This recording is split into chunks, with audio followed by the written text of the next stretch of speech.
Ecuador says it has ended the WikiLeaks founder Julian Assange's ability to communicate with the outside world from its embassy here in London.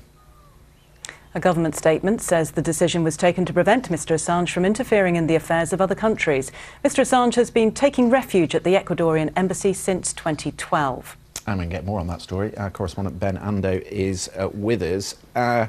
When you cut someone's communications out, that seems to move from I don't know, well, it almost looks like an imprisonment, doesn't it? Within the Ecuadorian embassy, it sort of moves from asylum to imprisonment. This is 6 years now, nearly 6 years, that Julian Assange has been in the Ecuadorian embassy. He was granted political asylum early on. He's been granted Ecuadorian citizenship, but neither of those steps have ended this impasse. The British government wants him to face justice here because they say he broke bail terms when he went into the embassy to avoid being extradited to Sweden, where he at that time faced charges of sexually assaulting women. However, in Sweden the charges have been dropped, but British government says it's still, that bail arrest is still outstanding, and if he steps outside the embassy he'll be arrested.